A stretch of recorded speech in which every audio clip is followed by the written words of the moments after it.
So I have euro dollar longs, which I need to look at this. Basically, we just flew through this level of resistance. We are testing this kind of area here.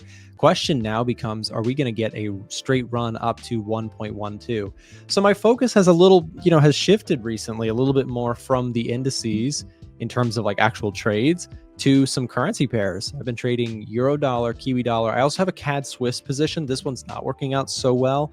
You can see my buy entry here. Market has gone against me a little bit, but I would actually like to get some entries at lower prices. I'm dollar cost averaging on CAD Swiss. So this one pays a nice positive swap to hold it over time. So, I have that trade going on. I have Kiwi dollar, which we closed out for a profit here this morning. And then euro dollar also nicely in the green. This one is ripping here. So euro up on everything that happened yesterday. A lot of dollar bearishness out there, right? Take a look at the dollar index, down almost 2%. This is a crazy, crazy move for the dollar.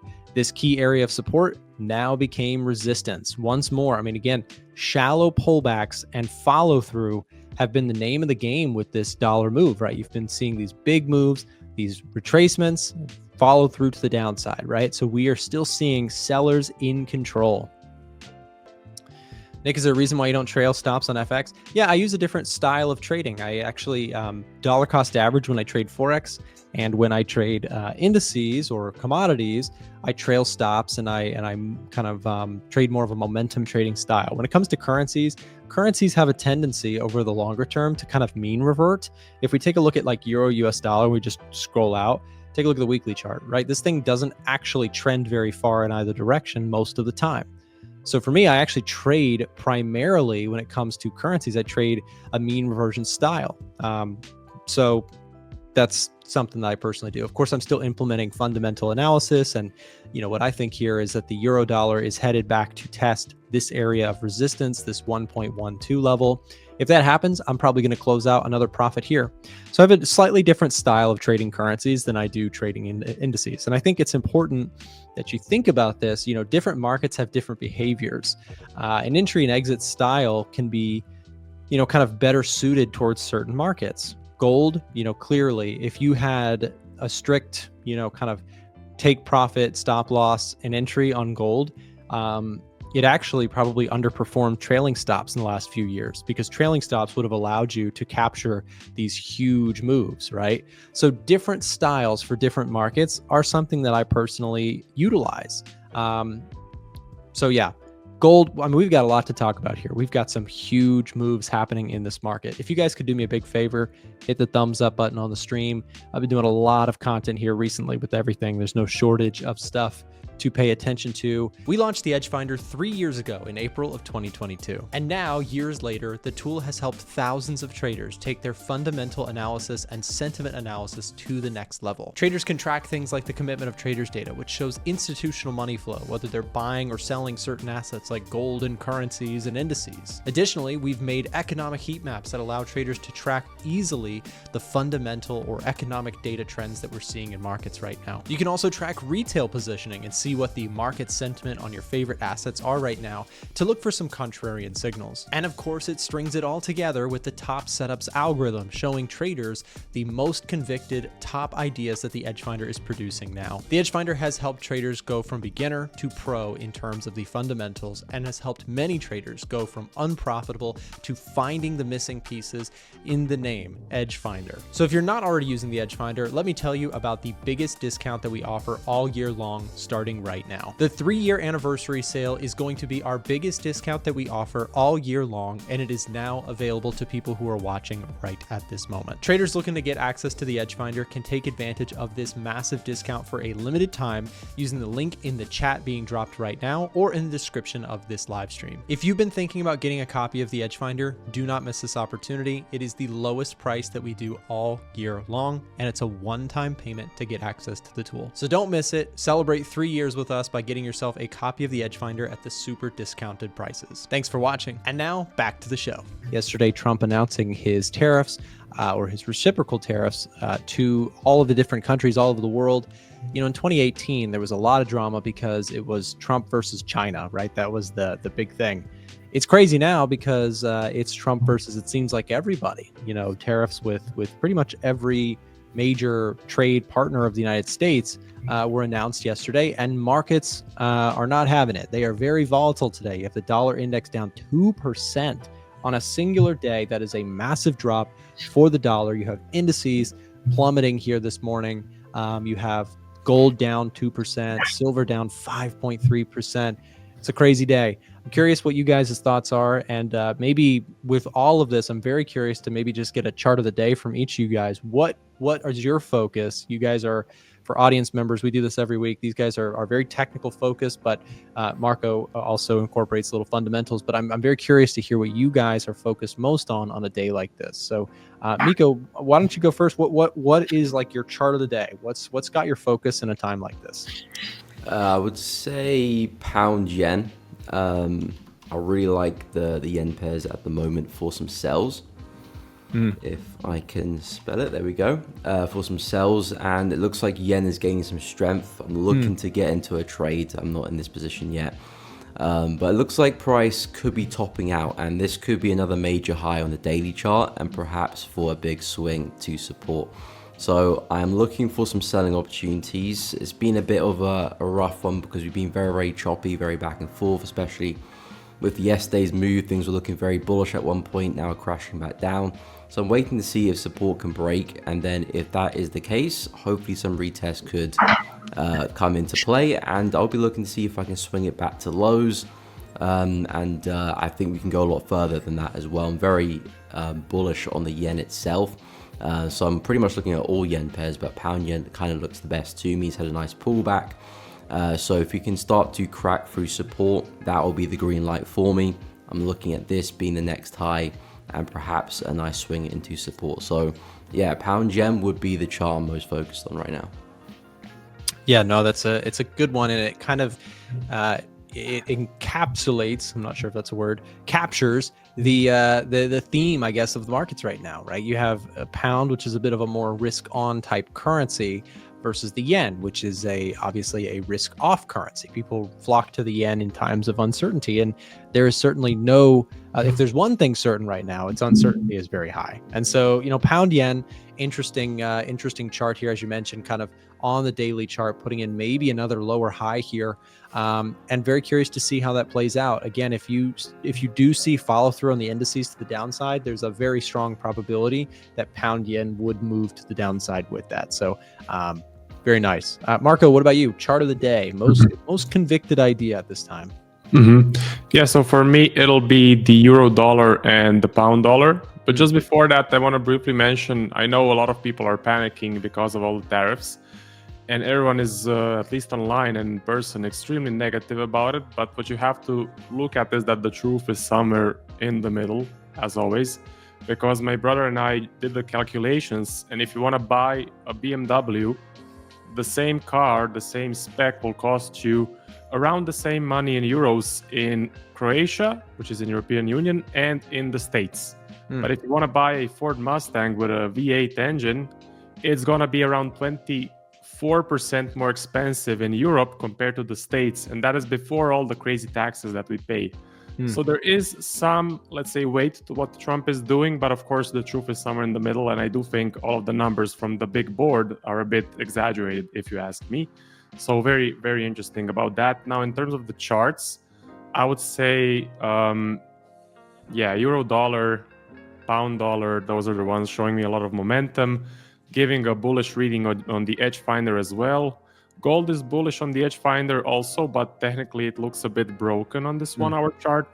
So what I would look for is some nice continuations on these charts, like a flag formation, or maybe some sort of a push up and then a pullback, break and retest. Yes, they do seem kind of extended, you could say that. But again, for my, let's say, OG strategy, I'm looking for these large momentum moves, unexpected market conditions, and that is what I really like to see, and that is what I count on continuing for the future. So yeah, that's the play for me. Marco, that's a great point in terms of, like you said, a broken chart. It brings me back to something I was discussing a few minutes ago, just before you guys joined. Somebody asked me recently, they said, Nick, what do you do in a market environment shift? And I think that's maybe important for all of us to think about, for everybody listening to this podcast or this stream, and everybody who's, active trader. You have to think about, like, okay, what do you do when the VIX does this, right? At the end of the day, the VIX is something that unifies all of us, whether you trade Forex, indices, it doesn't matter. This is just a reflection of market sentiment to an ultimate degree. When the VIX is flying high, people are really uncertain, and currencies move a lot.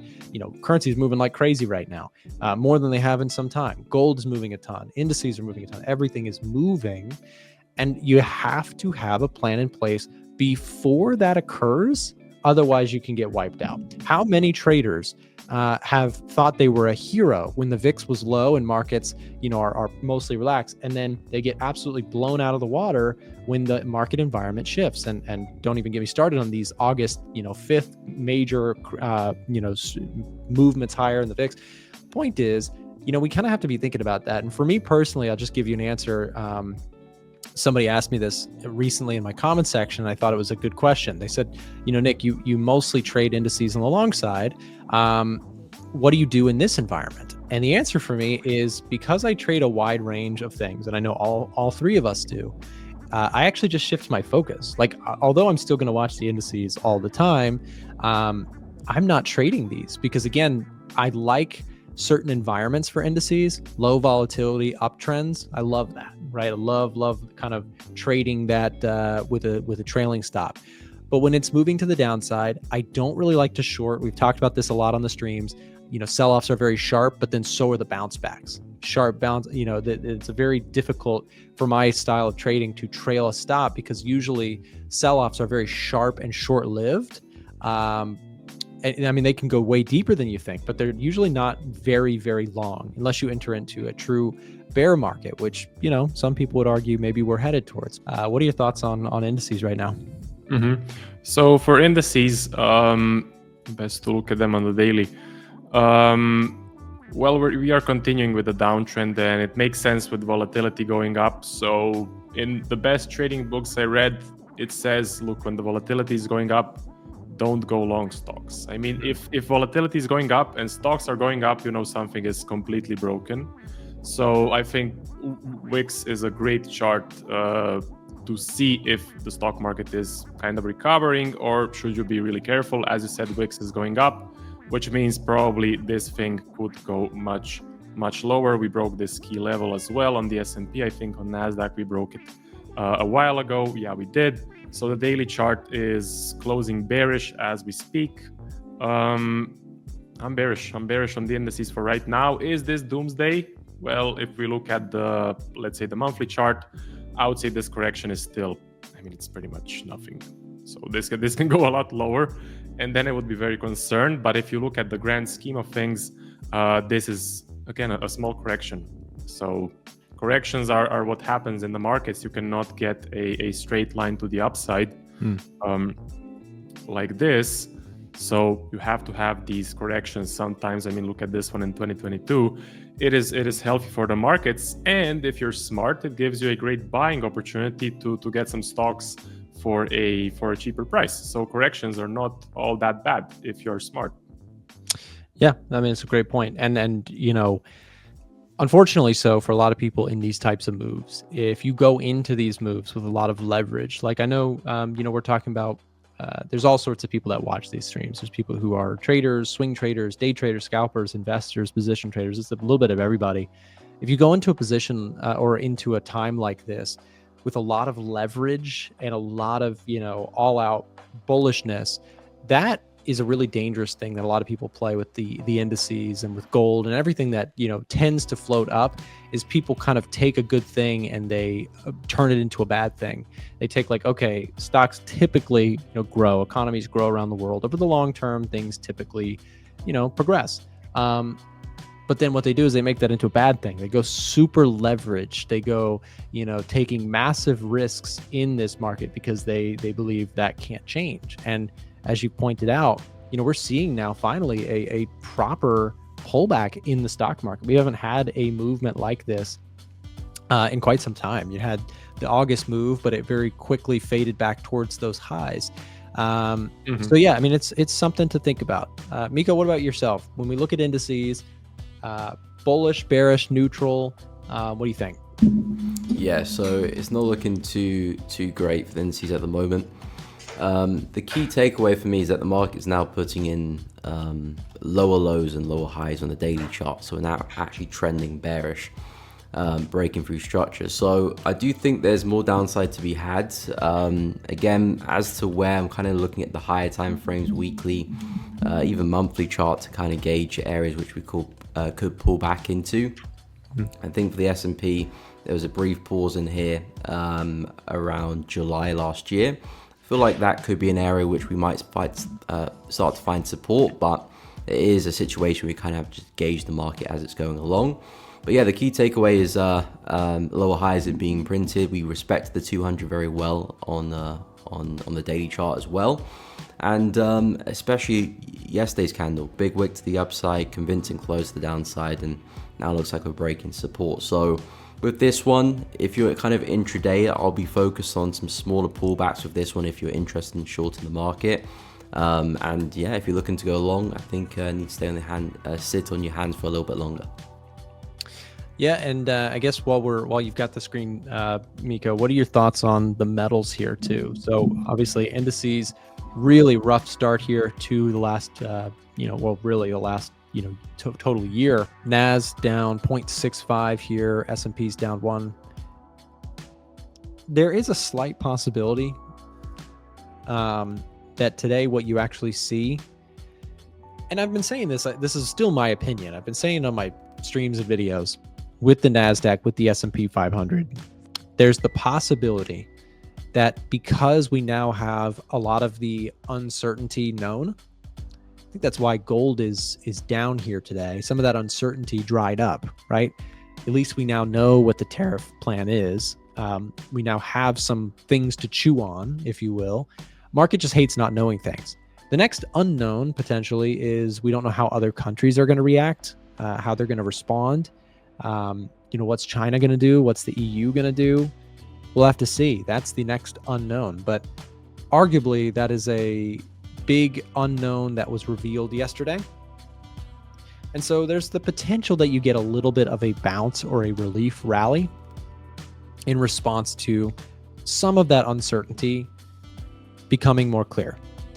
That being said, for indices, you just have a lot of our work cut out for us, right? If you're somebody who's bullish on indices from a short-term perspective, it's kind of a tough one for me because I'm like, okay, if you get a bottom, how do you know it's really a bottom until you start to get some higher lows, some confirmation? I mean, even here you could see we tried to put in some higher lows, but then the second we came into key resistance, down she went, right? So we have to be careful about this. With the indices, I'm always looking for opportunities to find bullish setups if I can find them. But really, I think I need to see at least this scenario, and preferably this scenario, right? Breaks through these resistance points would give me a little bit more clarity. Can we also take a look really quick at moving averages? This is something to pay attention to, okay? Moving averages, which were an ally to the bulls, are now an enemy, right? You have the 200-day moving average coming back in on the NASDAQ. Didn't quite get there, but very close. Hit it on the S&P and sold off. So what was an ally is now concerning, right? Short-term momentum here is still to the downside.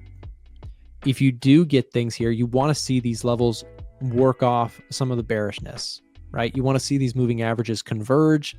You want to see price action break through. You don't want to see moving averages just completely, aligning to the bear side, because again, that can get ugly pretty fast. But again, I think another thing to note is that when we look at market sentiment, when we look at the institutional positioning this past week, I mean, look at the selling that went on. Dow Jones, S&P, NASDAQ, heavy selling ahead of this week. Really interesting.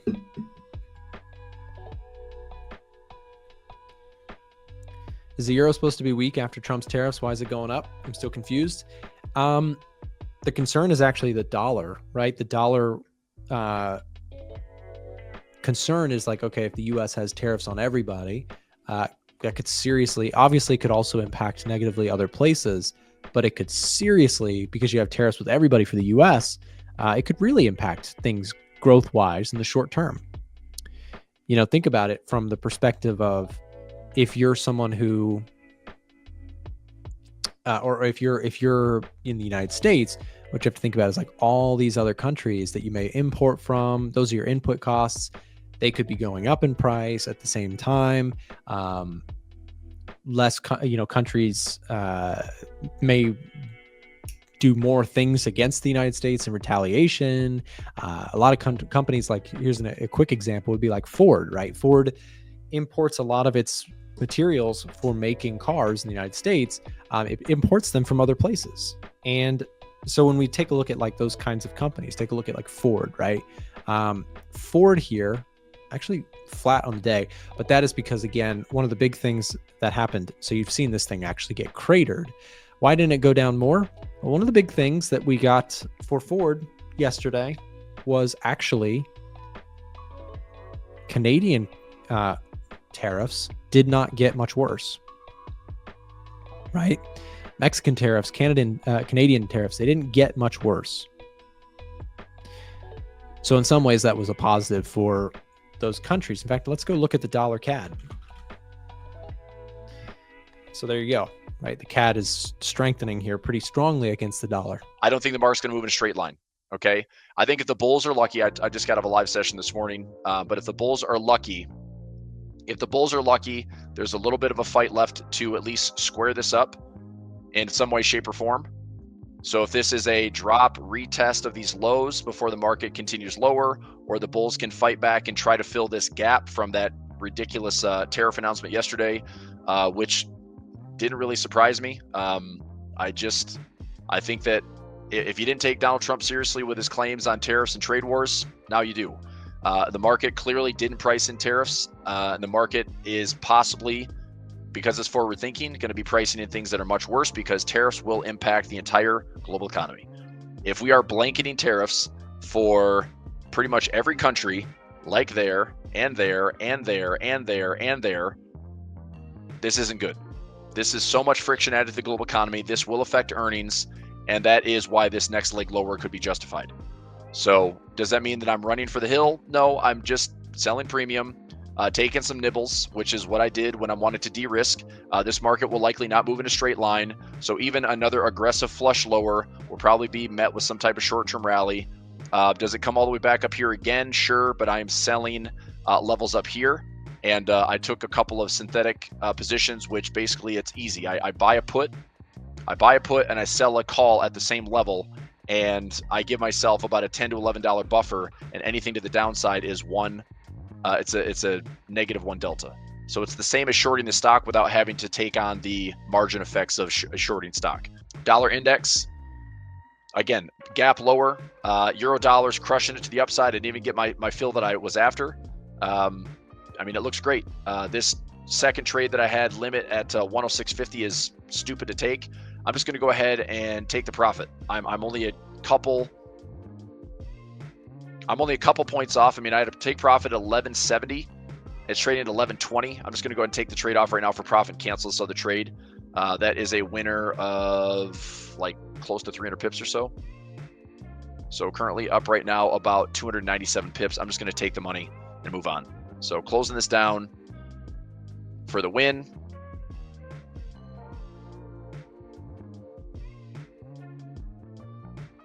Okay, let me actually, well, there's the trade.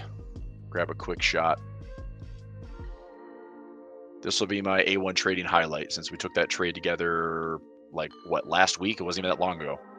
So I'm going to take the profit here, closing, and then cancel that buy limit. And now my trade on the euro dollar is done. So, you know, could this be like this giant fundamental shift in everything, and the dollar's just going to get absolutely smashed to the downside? Maybe. But based on how this thing fell, I mean, this could all be just a massive correction. coming into some key support. Okay, there's inefficiency here and here. So don't be terribly surprised. This is why I said don't call the bottom. You know, everyone's trying to get, it's like I wasn't getting long the dollar. I said I wanted to see this thing fade back into where I wanted to short it and then take it lower. So I nibbled at the euro dollar with a pending, pending buy at a lower price euro dollar, which would be a higher price DXY. The dollar went my way. So everything's fine. But taking profit here as it's approaching this level. And I wouldn't be terribly surprised if the market is going to find some type of bounce here, at least use some support in the near term. But do not catch a falling knife. You know, if we break major structure here, one thing that's also probably a heads up trade to be everyone that's looking to short the dollar yen. Yay, maybe. I still don't trust this yen at all, right? But would anyone be shocked to see this momentum continue and the dollar does not act as a safe haven and this thing keeps sliding lower, coming back to these August 5th lows? I wouldn't be surprised to see that at all. Does that mean I want to jump in and sell dollar yen right now? Of course not. That's a terrible entry at these lows. But if you have a bear flag and a bear flag and a bear flag and we hit these levels, it's an easy sell. Okay, especially across the board. This is probably the yen. You know, I mean, Aussie yen in a different position, right? There's still some room to get back down to the flash crash lows. CAD yen still room to get back down and revisit flash crash lows. Swiss yen, you're getting safe haven versus safe haven, so probably not the best trade there. Euro yen had that big nudge, and it's all noisy. But again, if this one turns further south, we could revisit the flash crash lows. Pound yen, you know, a lot of chop, but still lots of room to get back down to these flash crash lows. New Zealand yen is going to be closer to flash crash lows. But dollar is weak. That's really why this looks like, oh my God, I mean, dollar weak. It's not everything yen. Take a look at your currency strength today.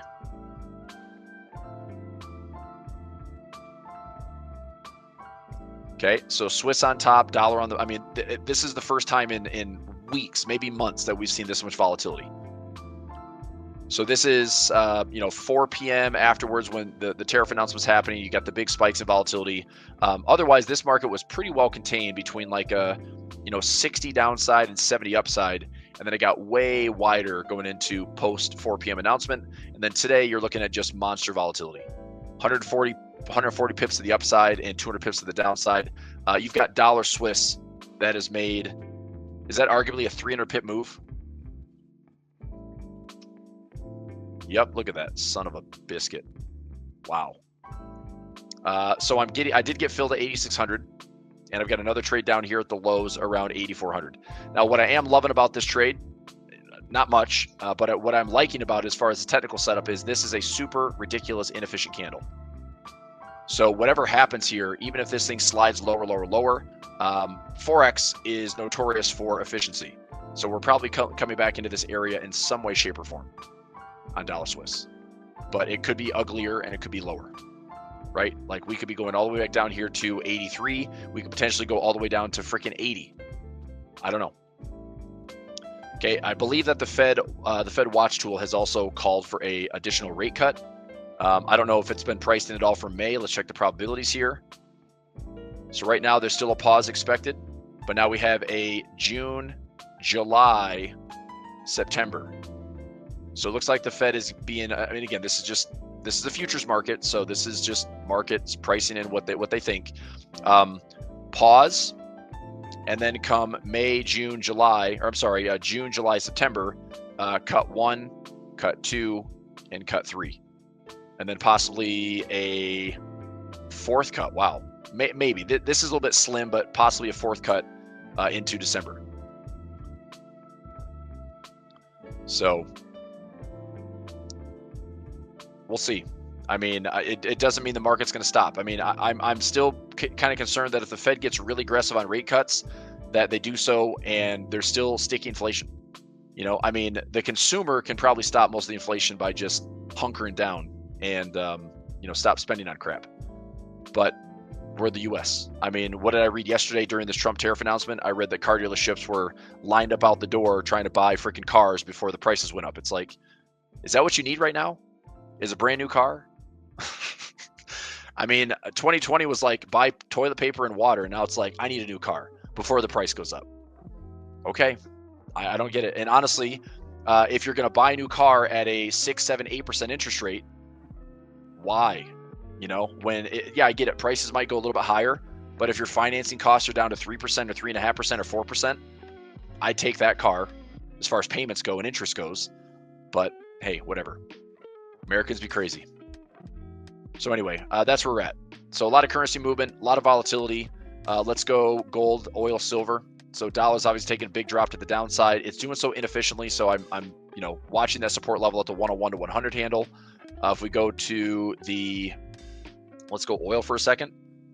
Oil is, holy shnikes. What a rejection there on oil. Yikes. And this is why I'm not trading oil. Honestly, this could be the floor that breaks. This is another lever of inflation, that if oil breaks this floor, this is probably good for energy prices to go lower, which is better for inflation to come down. Okay. So yeah, I mean, we're smashing right back down to the same floor. Maybe it stops here, but this is why I didn't believe this was going to be the bottom that holds. I don't think there's any such thing as, double, triple, quadruple bottoms. Double, yes. Triple, no. Quadruple, no. So this floor to me is, if it breaks, we start sliding into 60, we start sliding to 55. We have a long ways to go to the downside. I mean, what's kind of crazy is, let's say that we measure this move. And this is a little off here since we had this first peak around 129, but I'm going to go this move right here to oil. That's a slide, and then put symmetry in here. Okay. Oil symmetry puts us down to about 30. Oh, fudge, man. That would be crazy if we got all the way down to like sub 40 on oil. It'd probably be good for inflation. So if you check your third-party Trueflation, this might be smashed even lower. Nope, it was a 138 yesterday, 139 today. So this is one thing I'm going to keep watching. Like, everyone's talking, this tariff stuff is going to be inflationary. It might be inflationary, but it's only inflation for the producers, not the consumers, right? Producers are the ones that have to face the tariffs. It's consumers that are wondering, are we going to have to buy more or buy the tariffed material, right? So I do want to keep an eye on this one, because this is a lot more intense than just the CPI, PPI, and PC that we see every month from the government. So if this is, heading lower, it's probably a good sign for inflation to continue to trend lower. But it's also coming with the pain of the stock market dropping to fresh lows. Now the S&P is down over 11%, and probably more to go. So S&P from peak to trough, I think we've crossed into 11+%. We are down 11.7% on the SPX. Did you know we do a live trading show Monday through Friday with guests from all over the world? To get notified when we go live, click the bell button next to the subscribe button, or check in at 9:30 a.m. Eastern Time. We have helpful, free content in the description below and on our website, a1trading.com. Thanks for watching today's video, and we'll see you tomorrow.